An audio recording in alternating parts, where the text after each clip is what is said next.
अश्वत्थामा द्रोणाचार्य का पुत्र तथा कृपि उसकी माता तथी पैदा होते ही वह अश्व की भांति रोया इसलिए अश्व की भांति स्थाम शब्दों करने के कारण उसका नाम अश्वत्थामा पड़ा था। वह बहुत ही क्रूर और दुष्ट बुद्धि वाला था, तभी पिता का उसके प्रति अधिक स्नेह नहीं था। धर्म और न्याय के प्रति उसके हृदय में सभी प्रेरणा नहीं होती थी और वह किसी प्रकार का आत्ताईपन करने में निचकता था। उसका बचपन बड़ी ही कठिनाइयों के बीता तथा उसके पैदा होने के समय द्रोणाचार्य बहुत निर्धन थे। उनके पास अपनी पत्नी और बालक के पालन पोषण के लिए भी पर्याप्त धन नहीं था। दूध के लिए एक गाय तक नहीं थी। एक दिन अश्वत्थामा बहुत भूखा था। उसने अपनी माँ कृपि से दूध मांगा। कृपि बालक हटते कर दुखी होने लगी और वह उसको किसी तरह से बहलाने पुचकारने लगी, लेकिन अश्वत्थामा हट पकड़ गया। अंत में कृपि ने चावल धोकर सफेद पानी बालक को पीने के लिए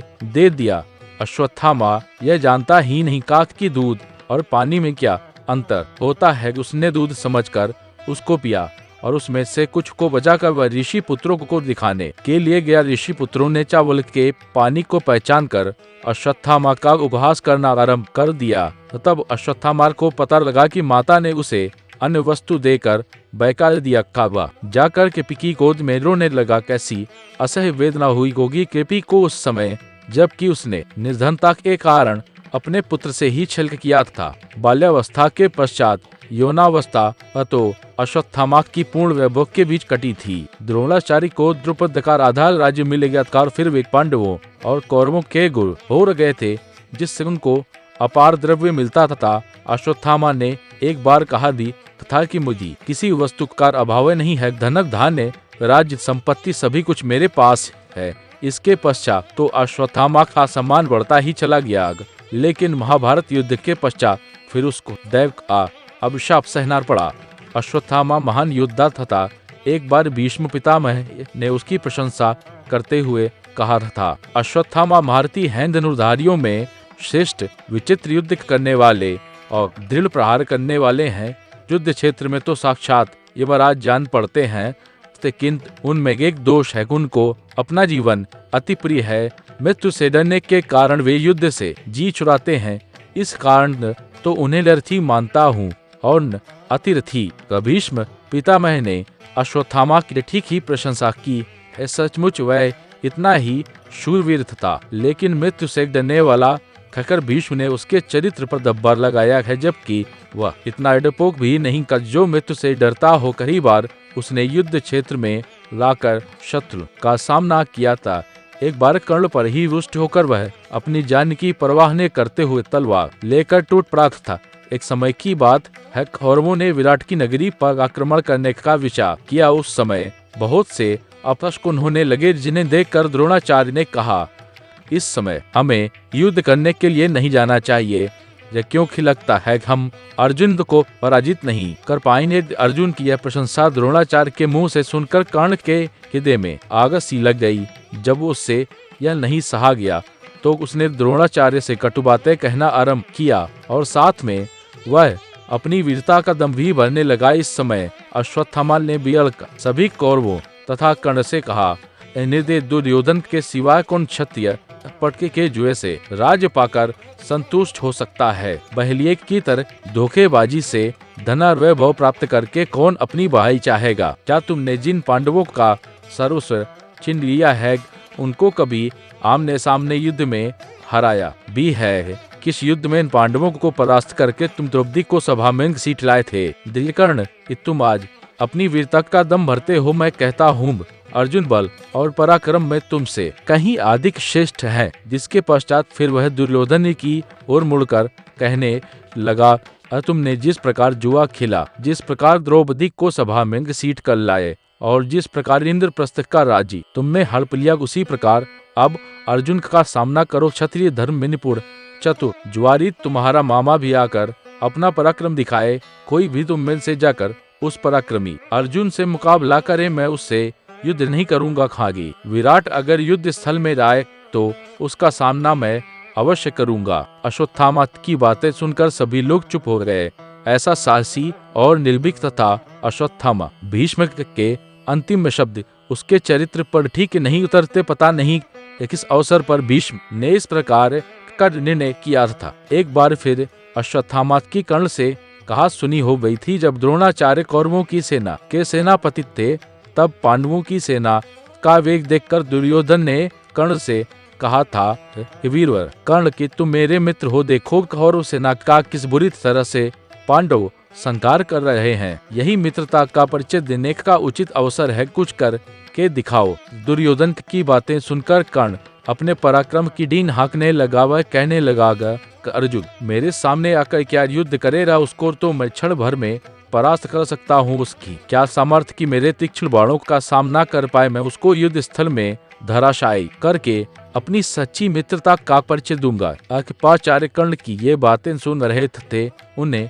बहुत बुरा लगा था। उन्होंने इस दम्भ के लिए कर्ण को फटकारा भी। उन्होंने कर्ण को बुरा भला भी कहा, यहाँ तक कि उन्होंने कह डाला कि अगर अब की बार जीभ चलाई तो इसी तलवार से काट दूंगा। कृपाचार्य अश्वत्थामा के मामा थे और वैसे भी कौरव पांडवों के गुरु थे और वृद्ध पुरुष थे। इसी कारण अश्वत्थामा उनका अपमान सह सका। उसने क्रोधावेश में आकर कर्ण से कहा, सूत पुत्र ये तू बड़ा अधम है, अपने सामने किसी को कुछ समझता ही नहीं, स्वयं अपने मुंह से अपनी बड़ाई करता है। जिस समय अर्जुन ने जयद्रथ को मारा था, उस समय तेरी वीरता कहाँ सो रही थी?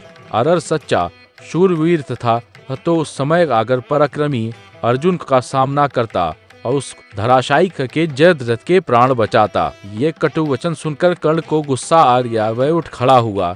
इधर अश्वत्थामा भी तलवार खींच उस पर झपट पड़ा। उस समय झगड़ा बढ़ते देख दुर्योधन और कृपाचार्य ने आकर पीछे बचाव खा दिया। दुर्योधन ने दोनों को समझाया और कहा, शूरवीरों तुम्ही तो मेरी सारी शक्ति हो, फिर इस तरह आपस में लड़कर इस शक्ति को क्यों नष्ट करना चाहते हो? इस घटना को देखने से पता चलता है कि अश्वत्थामा बड़े खरे स्वभाव का था। वह चाटुकारिता में विश्वास नहीं करता था।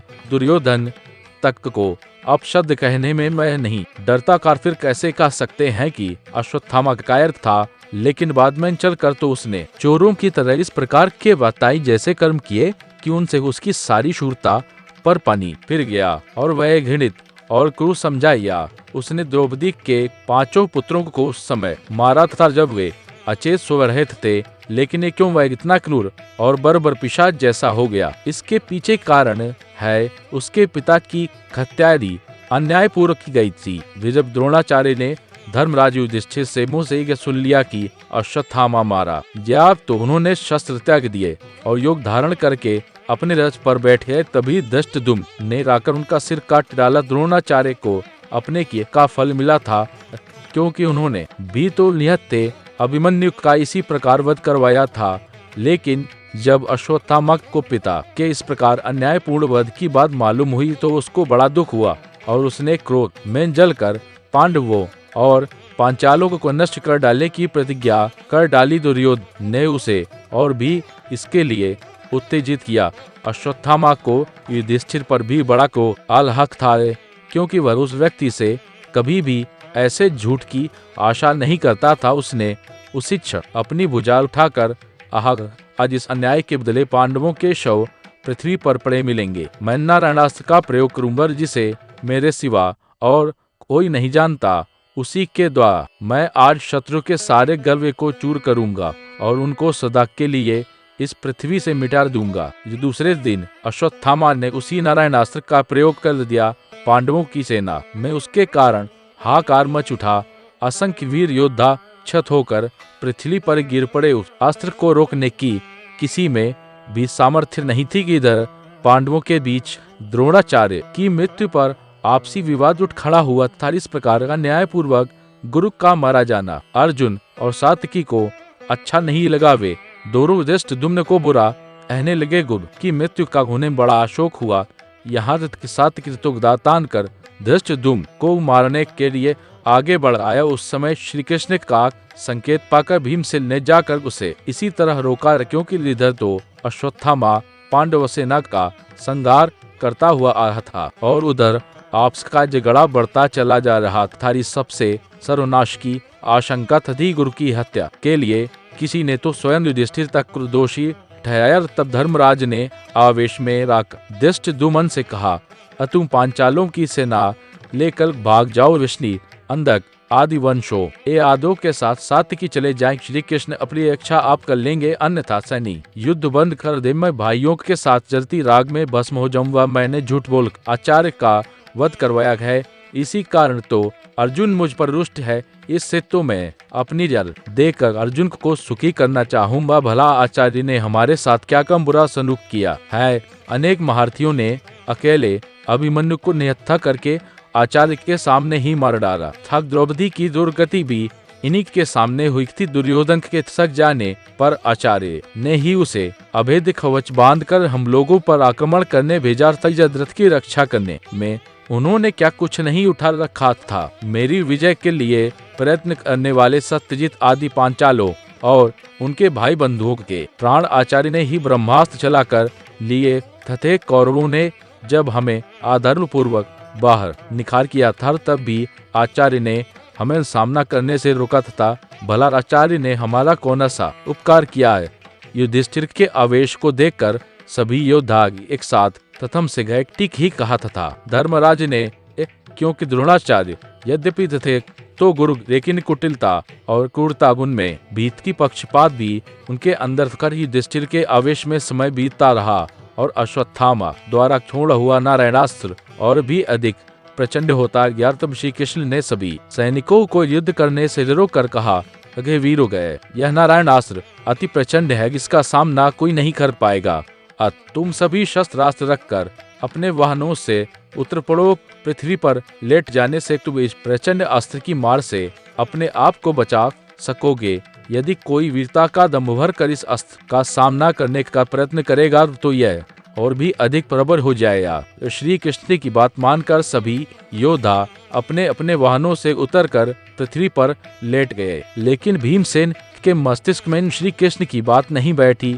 वह फिर भी अपनी वीरता बखानता हुआ बोला, मैं बाण चलाकर टुकड़ा मारकर इस अस्त्र को विफर कर दूंगा। कभी होने की कोई आवश्यकता नहीं है, आज मैं अपना पराक्रम दिखाऊंगा। उसने अर्जुन से भी गांडी उठाने के लिए कहा, लेकिन अर्जुन ने कह दिया कि वह गौ ब्राह्मण और नारायणास्त्र के विरुद्ध गांडीव का कभी प्रयोग नहीं करेगा। अर्जुन की बात सुनकर भीमसेन क्रुद्ध होकर अश्वत्थामा की ओर जपता उसने बाणवर्षा से अश्वत्थामा का रथ छिपा दिया, लेकिन इससे नारायणास्त्र और भी अधिक प्रचंड हो गया। उस समय अर्जुन और श्री कृष्ण ने आकर भीमसेन के हाथ से अस्त्र छीने और उसको रथ से उतार लिया। इसके पश्चात नारायणास्त्र शांत हुआ और इस तरह पांडवों का सर्वनाश होते होते बचिया। नारायणास्त्र के शांत हो जाने पर दुर्योधन ने फिर अश्वत्थामा से उसी अस्त्र के प्रयोग के लिए कहा था, लेकिन अश्वत्थामा ने दोबारा उसे नहीं चलाया। उसके बाद उसने पांडव सेना से भीषण युद्ध किया और उस बीच उसने अमोघ आग्नेयास्त्र का प्रयोग किया। उसका विचार अर्जुन और कृष्ण सहित सारी पांडव सेना को नष्ट कर देने का था, लेकिन अर्जुन ने शीघ्र ही ब्रह्मास्त्र का प्रयोग करके उस अस्त्र को शांत कर दिया। किंतु फिर भी क्षण भर में ही आग्नेयास्त्र पांडवों की एक अक्षौहिणी सेना को तो भस्म कर गया।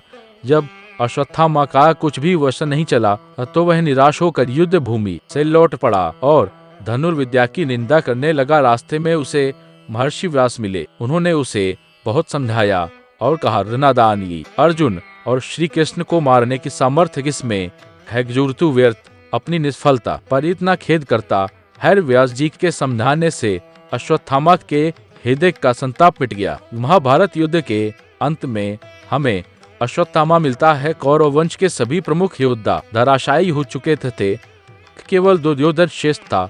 अंतिम सेनापति द्वहित का पांडव सेना बड़ी वेग से बढ़ रही थी। उसकी मार से घबराकर कौरव सेना पीछे भागने लगी। यहाँ तक कि दुर्योधन के भी पैर उखड़ गए थे। वह भी जाकर द्वैपायन सरोवर में छिप गया था।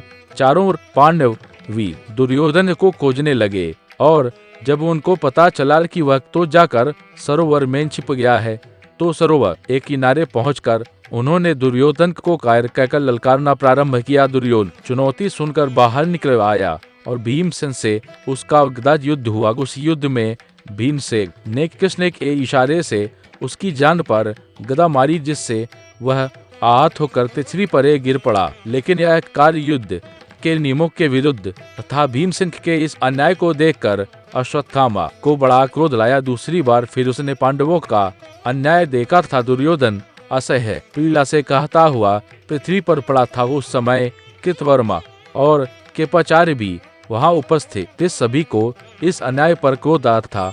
अश्वत्थामा से नहीं सहा गया तो उसने हाथ उठा प्रतिज्ञा की कि वह पांडवों का इसी प्रकार नाश कर के ही संतोष की सांस लेगा। दुर्योधन ने अश्वत्थामा की प्रतिज्ञा सुनी तो उसे ऐसा लगा कि मानो अभी कौरव पक्ष में और जान बाकी थी। तुरंत ही उसने कृपाचार्य से कहकर अश्वत्थामा का सेनापति पद पर अभिषेक करा दिया।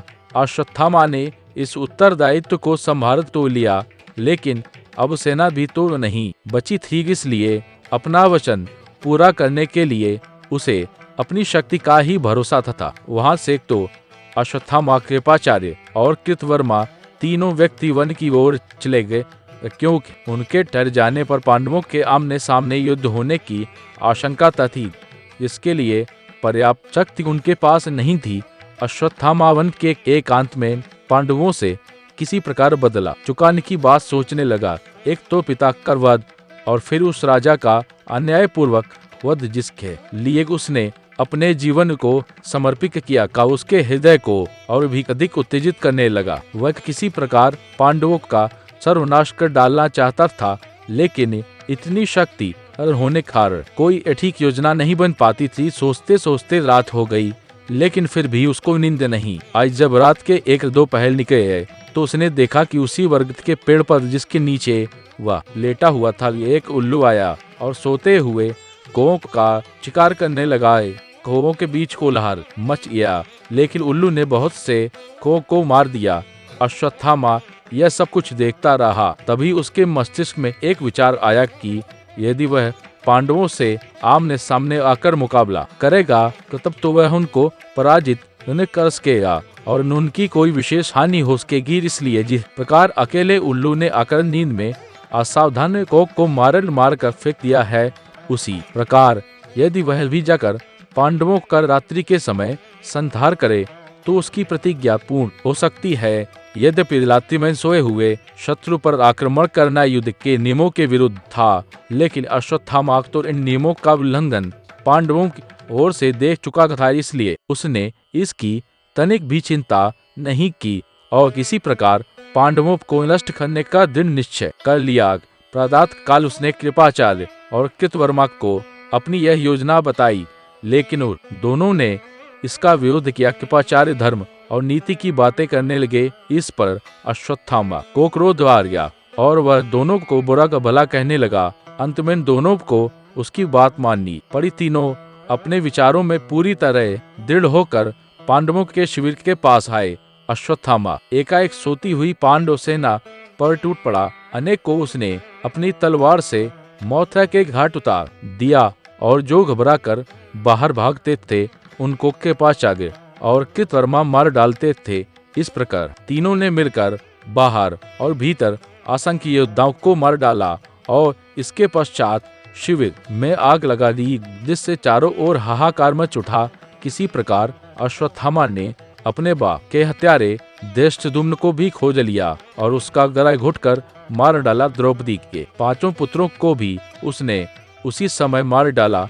अश्वत्थामा का क्रोध उस समय इतना प्रचंड हो उठा था कि न्याय, दया, धर्म आदि तो उसकी दृष्टि से मानो पूरी तरह ओझल हो चुके थे। वह तो बर्बरता और निर्दयता का खेल रहा था। उस समय 5 पांडव, श्री कृष्ण और सात्विकी शिविर में नहीं थे। कौरवों के पराजित होने पर जब पांडवों ने उनके शिविर पर अधिकार किया था तो उन्हें अपार कोष सोना, चांदी, रत्न, आभूषण, वस्त्र, दासव दासी आदि अनेक वस्तुएं मिली, जिन पर उन्होंने अपना अधिकार कर लिया। पूर्ण प्रसन्नता के साथ जब सभी शिविर में सोने के लिए जाने लगे तो कृष्ण ने युधिष्ठिर से कहा कि हम लोगों को आज कल्याण कामना से शिविर के बाहर रहना चाहिए। इसी कारण वे बचे, नहीं तो पता नहीं महाभारत युद्ध का क्या अंत होता। लेकिन फिर भी रात्रि के समय जैसा हाहाकार इस समय अश्वत्थामा के उपद्रव के कारण हुआ, ऐसा पहले कभी नहीं हुआ। इसका कारण था कि सभी वीर अधिकतर तो युद्ध के नियमों का पालन करते ही थे।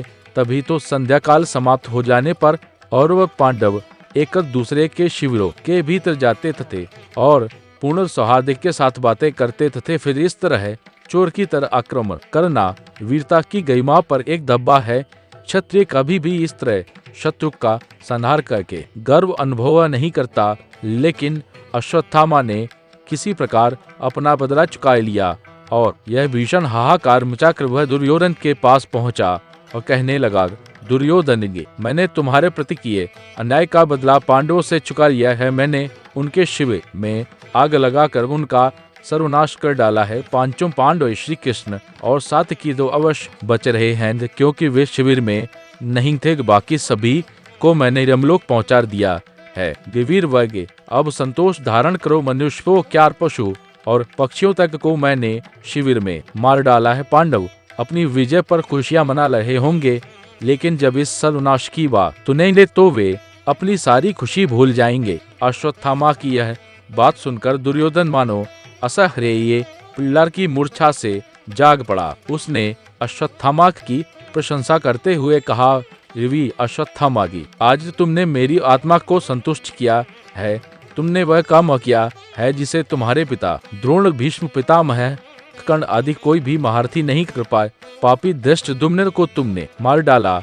यह सुनकर तो मेरी छाती ठंडी पड़ गई है, क्योंकि उसी पापी ने गुरुदेव की अन्यायपूर्व हत्या की थी। फिर उसके साथ शिखंडी को भी मारकर तुमने बड़ा ही श्रेष्ठ कार्य किया है, क्योंकि उसी को सामने कर के तो अर्जुन ने पितामह को गिराया था। सच मुझे अब अपनी पराजय पर तनिक भी खेद नहीं है। मैं पूर्ण सुखी होकर स्वर्गलोक को जाता हूँ। वीरवार, वहीं हम सभी मिलेंगे। यह सुनकर दुर्योधन की श्वास रुक दी। अश्वत्थामा एक तरफ तो दुर्योधन के स्वर्गवास के कारण दुखी होने लगा, लेकिन दूसरी तरफ उसको आज एक असीम गर्व का अनुभव हो रहा था।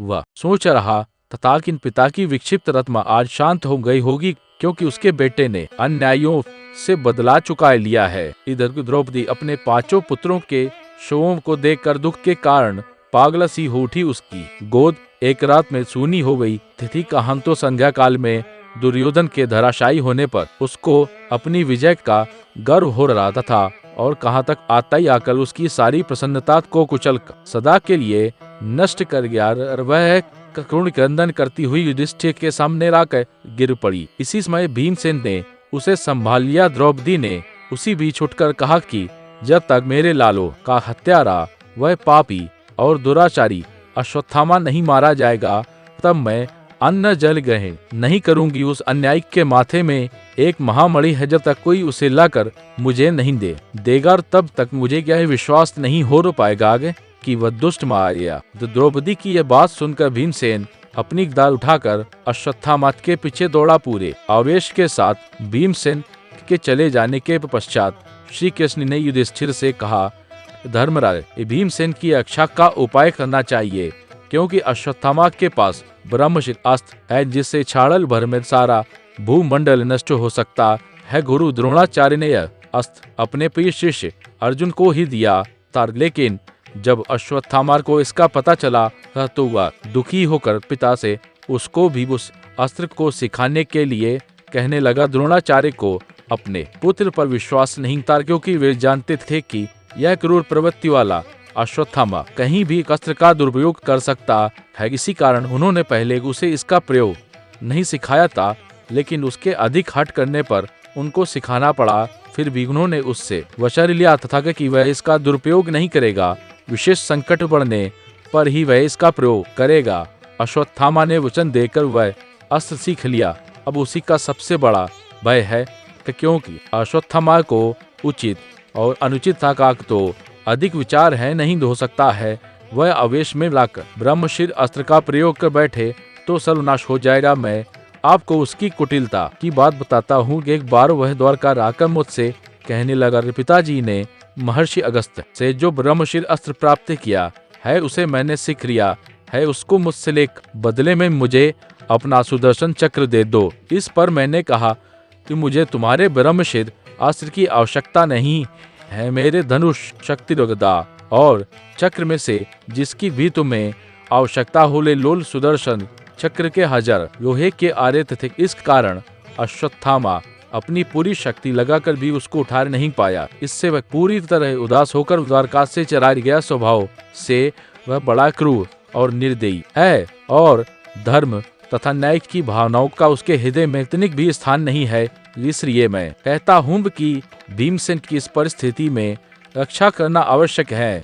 श्री कृष्ण की बात युधिष्ठिर और अर्जुन ने मान ली और वे दोनों ही उनके सारथों पर आरूढ़ होकर चले। उन्होंने जब भीम को लौटाना चाहा, लेकिन भीम तो पवन के वेग से बढ़ रहा तथा वह बढ़ता हुआ गंगा के किनारे पहुंच गया। वहां ऋषियों के बीच व्यास जी की बग में अश्वत्थामा बैठा था। उसको देखते ही भीमसेन ने धनुष पर बाण चढ़ा लिया। उसी समय अर्जुन, युधिष्ठिर और कृष्ण भी वहां आ पहुंचे।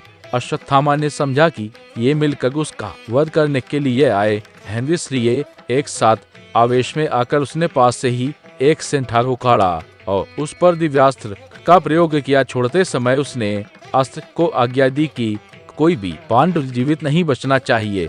उस अस्त्र के छूटते ही प्रचंड अग्नि धधक उठी। ऐसा लगता था मानो यह तीनों लोगों को जलाकर क्षण भर में भस्मसात कर डालेगी। यह देखकर कृष्ण ने अर्जुन को इशारा किया, क्योंकि वही इस संकट से सबके प्राण बचा सकता था। गुरु द्रोणाचार्य ने इस अस्त्र को अर्जुन को भी तो सिखाया था। तब अर्जुन अपना गांडीव धनुष लेकर मैदान में कूद पड़ा और उसने अपने और अपने भाइयों के लिए स्वस्ति कहकर देवताओं और गुरुओं को प्रणाम और अस्त्र से ही अस्त्र का तेज शांत कर देने के लिए ब्रह्मशिर अस्त्र का प्रयोग किया।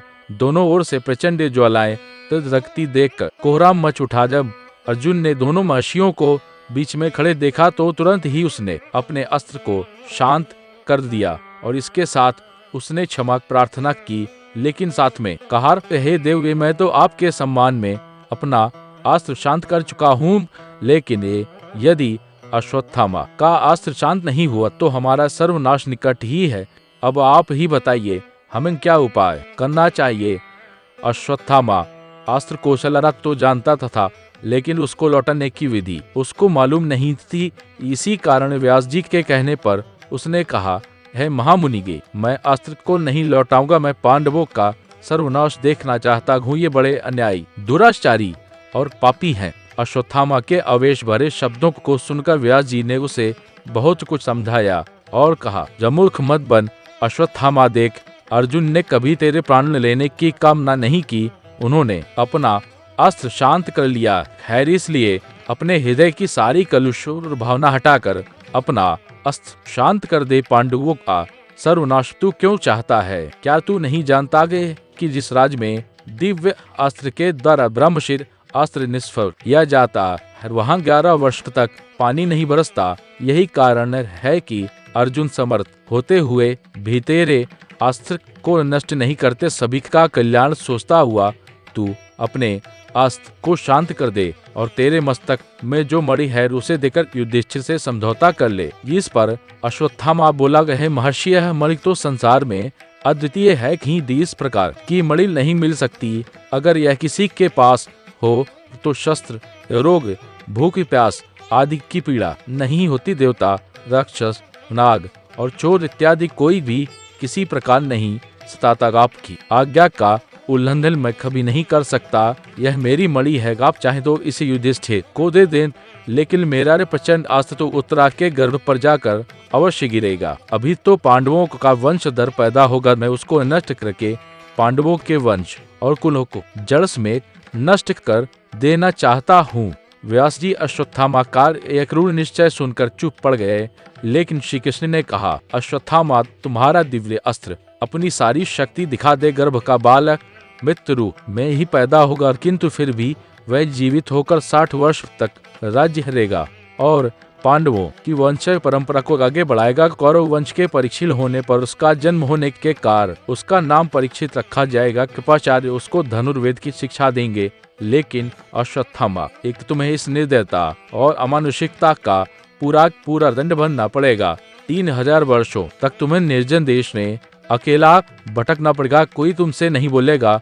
तुम्हारी देह से पीव और रक्त की दुर्गंध निकला करेगी। तुमको कोढ़ और अनेक तरह की व्याधियां हो जाएंगी, जिसके कारण तुम्हारा जीवन निरंतर एक अभिशाप बनकर रहेगा। श्री कृष्ण की बात अत्यंत थी अश्वत्थामा को देव ने यही दंड दिया, बड़ी उससे छीन ली जाती है। द्रौपदी को अश्वत्थामा पर बड़ा आक्रोश था, वह उसे अपने पुत्रों के वध का बदला चुकाना चाहती है और इसी प्रकार भीमसेन भी पूरी तरह क्रोध युक्त होकर उसका वध करना चाहता है, लेकिन युधिष्ठिर करुणा करके उसे छोड़ देते हैं और वह अपने भाग्य पर दुखी होता हुआ वन की ओर चला जाता है। कहते हैं उसको अमरता प्राप्त थी, इसलिए आज भी कहीं कहीं यह विश्वास प्रचलित है कि अश्वत्थामा एक दीनर भिखारी का सा रूप धारण करके नगर के भीतर आता है, लेकिन कोई उसे पहचान नहीं पाता। इस तरह अश्वत्थामा का जीवन सदा के लिए अभिशाप बन गया।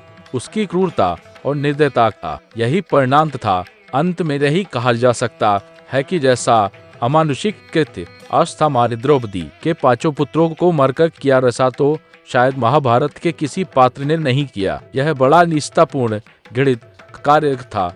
इसलिए चाहे अश्वत्थामा कितना ही बड़ा योद्धा था और धनुर्विद्या में पारंगत था, लेकिन उसके प्रति मनुष्य के हृदय में सम्मान की भावना जागृत नहीं होती। यही कहना पड़ता है कि वह एक प्रकार का नर पिशाच था, जो प्रतिशोध की आग में पूरी तरह अंधा होकर नीच से नीच कार्य कर सकता तथा रात्रि में असावधान और निहत्थे सैनिकों पर उसका हमला करना महाभारत युद्ध की सारी गरिमा को नष्ट कर देता है। उस विशाल युद्ध के बारे में आज तक कथाएं चली जाती हैं कि वे सच्चे योद्धा थे जो दिल भर संग्राम करते थे और संध्या काल समाप्त होते ही एक दूसरे के शिविरों में आपस में गले मिलते थे। यही आज के युद्ध में और उस महाभारत के युद्ध में अंतर तथा उसमें छल और कपट था, लेकिन अश्वत्थामा ने छल से रात्रि को चोर की भांति आक्रमण करके उस गरिमा को नष्ट कर दिया। सचमुच वह उल्लू की तरह क्रूर और निर्दयी था।